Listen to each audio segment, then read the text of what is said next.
Hello and welcome to this wonderful video. It's all about transforming fear.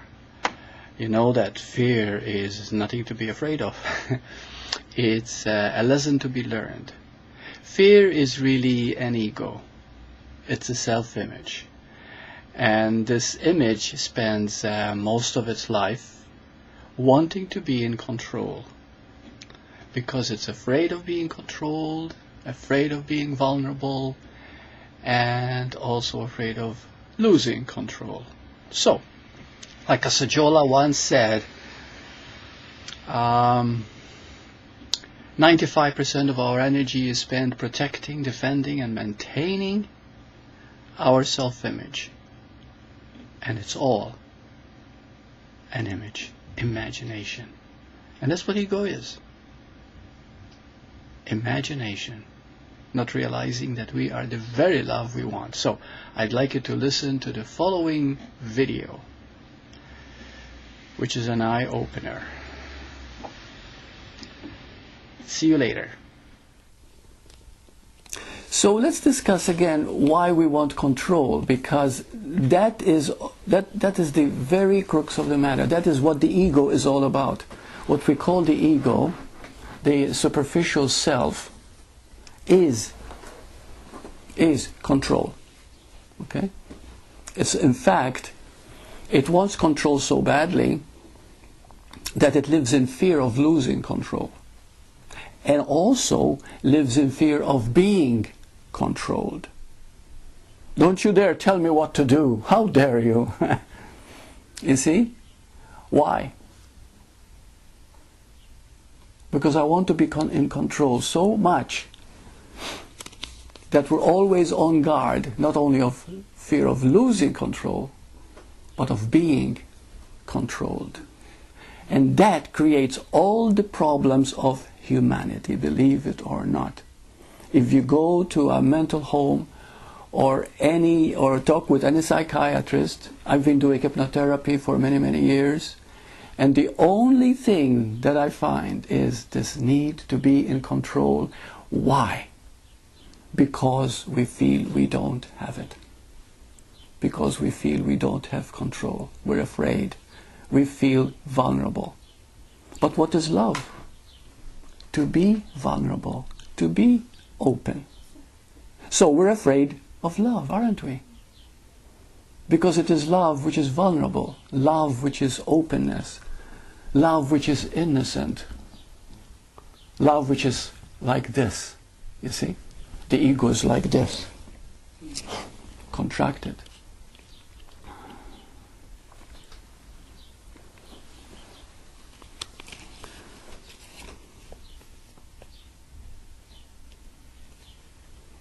Why do we easily lose control?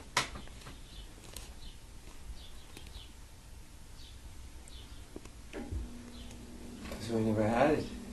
That's right. And because we're trying to possess it, own it, which destroys it at the same time. That's right. And we never had it. That's right. Because the one that's trying to have control is an idea on a very poor foundation. It is unreal. It has no stability, no foundation, no reality. It is based on a concept. Ego is a concept. You see? Just like right now I've asked, I said, who are you right now? And she said, I don't know. Beautiful answer. Because in reality, nobody knows. Because you're so vast. Because if you can say, I am awareness, but where does it start? Where does it end? Yeah. Hello. I hope that you have enjoyed this last video. Next we're going to discuss fear and love. And please remember that because we are love, we are always in need of love. This very need becomes fear of love. Fear of being rejected, fear of not being wanted, fear of not being paid attention to, fear of not being good enough, fear that there's something wrong with you. And it all comes. And so we want love. But why do you want it? Isn't it because it's already there? But of course we don't know this, that we are love itself. So our life becomes a mixture of decision making between love and fear. And did you know that 90% of the time we choose fear? Love is a win-win situation where there is harmony and there is everybody wins. And as far as fear is concerned, it's simply self-absorption. It is selfishness. So it doesn't really work. And since most of our decisions are based on fear, we burn ourselves out. Anyway, listen to the following video, and I hope that you'll derive a lot from it. Watch. Based on the survival instinct, we always choose fear. For example, you fall in love. Will it last? Will he love me? Will I lose it? You know, fear, rejection, uncertainty, insecurity is always there, always. You see, we cannot love without feeling fear coming with it immediately. And that's very natural in the beginning, because as we're going to understand fear, we will see it's the catalyst for expansion when we listen to it. Because the first thing we do when we feel fear, immediately we resist it. We wish it wasn't there. I don't want it. I fear I'm going to die. I'm going to have this. This is going to happen to me. Or I've lost all my money. Or maybe he hasn't called. We had a date. Maybe he doesn't like me. Or maybe he doesn't want me anymore. Whatever. There's always fear. Insecurity and lack of safety is part and parcel of being human. But what I'd like to emphasize today is that these are gifts that we can embody and use them for greater freedom and understanding. So when we talk about fear, we're talking about what protects you, to protect your love. You see, one thing that we really are, in truth, in the moment itself, when the mind is not caught in past and future, you are love. When your mind is empty, and recall moments when your mind was empty, you're totally present, you feel good. But the problem is, it's not a problem, but of course, you know, we do not realize it at the moment, that when we're really happy at peace, we don't know it at the moment. You see? It is only later that you say, oh, there were moments when I was really at peace, when I was really happy. But at the moment that you're really at peace, you don't know it. Because there is no personal you to be aware of it. You're immersed in your love, whether the love of a child, the love of your painting, the love of your art, the love of the teaching that you do, the love of your partner, or the love of the moment. When there is that love, of course, there is the total immersion into now, which is called pure feeling. You see? So, so why is it that fear is so constant? And there isn't a moment that there is no fear. Some people come to see me and they say, well, I have this fear and I have that fear, you know. I don't get along with my husband or with my son or with my daughter or whatever, or with my neighbor at my work, or there's this and there's that. And they think that they are alone, and they think it's personal, and they think that, okay, this is happening all the time, part of the human nature. And let's understand why. Okay? Why do we suffer? First of all, what is fear doing? What is fear doing when we feel fear? It is trying to protect you. That's all it's doing, trying to protect you, to give you security and safety. But the paradox is that lack of safety and insecurity is fear itself. It's a vicious circle. But when we understand it, when we understand the feeling, something wonderful starts to happen. I'd like to ask you now, how does fear feel? Contracted? Small? Separate? Want to close up? That's right, you want to close off. You want to retire, you want to run away. Okay? Now, how does love feel? Expansive. Expansive. for Giving. open, giving. You see? It's the exact opposite. So life is a process of movement. Expansion, contraction, expansion, contraction.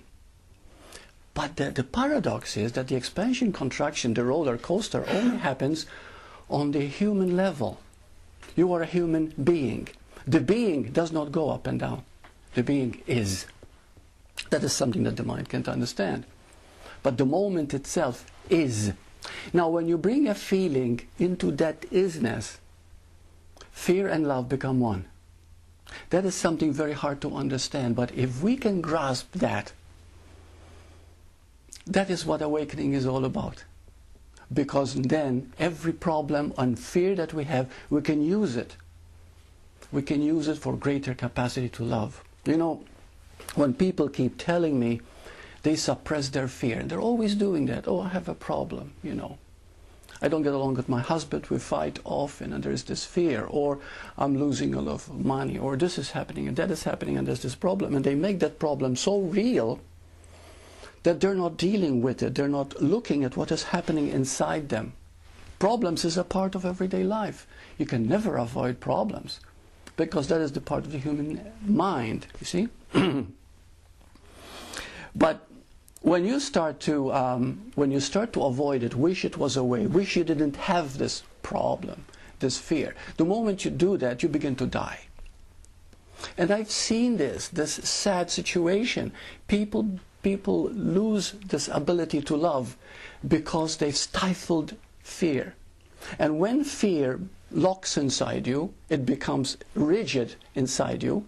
Someone said, some master said, I'm not for sure, he said that's why we happen to have arthritis, because we become so rigid, our bones become, you know. So anyway, I'll just put that in. But that is not my experience, that I know that. I quoted it. Anyway, but the truth is that we become so rigid, so set in our stifling of our fear, they keep it inside, this resentment, that then we wonder why there isn't love in our hearts. We don't feel that warmth. We don't feel that connection. It begins to die. And then we find even spiritually, we know a lot of knowledge, we went to church, we read books, we belong to some philosophy, but somehow we're not living this truth. Because the spirit inside us has died from avoiding and escaping fear. And we are emotional beings. Many years ago, I used to hate emotion. Give me an emotional woman and I'll run. You know, I couldn't stand tears or too hysterical. But eventually, I began to learn a great deal from my clients, from myself, from my wife, that emotions are not only present, but they're healthy when you know how to deal with them, how to learn through them, you see. And the strength that you will derive from dealing with your fears, with your emotions, is tantamount to godliness. It's so amazing, because it brings out the compassion, the ability to feel and to know much deeper.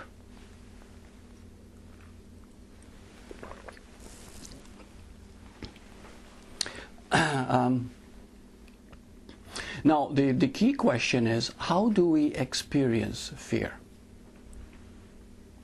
Okay, this is the crucial point.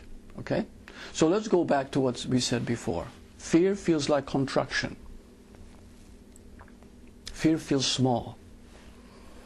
You know, you want to escape, you want to run away. You don't like it the way it is, you see? So you contract. So now, let's assume you're feeling some kind of fear. There's a contraction in you. What do you do? How do you experience it? Well, first of all, when we have a fear, we want to escape it, and a part of us is saying, I don't want this. I don't like it. You see? I want to run away from it. So, do the opposite. Take a deep breath and sit with it. We've said this many times before, but the key question now is to understand what that means. To listen to that. Now, how do you listen? I was with Sylvia today. We were having lunch, and she wanted me to go a little deeper into this, and because this is one thing I feel that most people fail to see, not only to apply it, but also because they do not understand the process. So I put my finger on her hand like this, and I said, now feel this. And of course she feels it. But the mind says, oh, there's pressure with the finger. No, put that away. Forget the finger, forget the pressure. You see? Forget Burt putting his finger there. Forget the hand receiving the pressure. Just feel it as it is. Are you understanding me? Just feel it. Now, if you feel it and you don't say pressure, you don't say finger, you don't say hand, just feel it as it is, you'll find that what you called pressure or pain before diminishes. It becomes just a feeling, neutral. I hope you have enjoyed this last video on Between Love and Fear. Well, next we come to the climax, the final video. And as you know, there's only one way to deal with fear, and that is to face it. But facing fear is not unpleasant as most people think. Remove the word fear and feel it as a sensation in the body. Then get in touch with that sensation as simply as sensation. Put your hands over that sensation, the locality of the body, and relax, breathe into it and relax. And you'll find that as you begin to relax, you're actually healing the unconscious fear inside you. And here's the good news. To the extent that you heal the fear, you flower as the love you've always been. Okay? Enjoy the next one. So when we suppress fear, can we have some feedback here when you had a fear and you wished it wasn't there and you fought it? What were the results? Kept happening. It kept happening. And kept increasing, isn't it? Moves into anger sometimes. Anger, right? Yeah. It can be like a dead place. I've seen when I've tried to be away from it. Just a deadness, in a sense. Yes. Dullness and a deadness. Deadness, no isn't lightness, it? No joy, Yeah. just... Yeah. I'll use the word deadness. Yeah. Because there's not much going on. Yes, not much going on. You don't feel alive. Yeah. Now let's take it one more step. Did it ever happen to you that there is this deadness, there is this feeling inside, but there comes a moment, maybe sometime in your life, where you forgave whoever you were hating, or maybe yourself. And for a moment you gave up all resentment, all anger, all just for a moment. The feeling that came, the aliveness that came to you, yeah, even your health improved, your energy improved. The moment you said to yourself, you know, I'm willing to go through it. I'm willing to see it for what it is.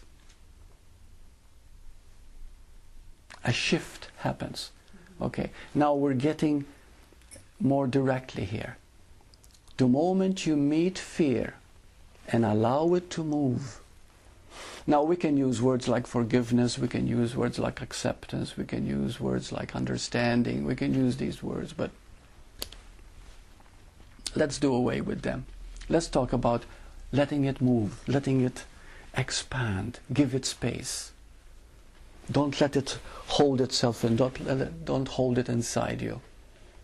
Just listen to it and let it take room. It's okay, just the way it is. Don't call it fear. Don't call it something bad.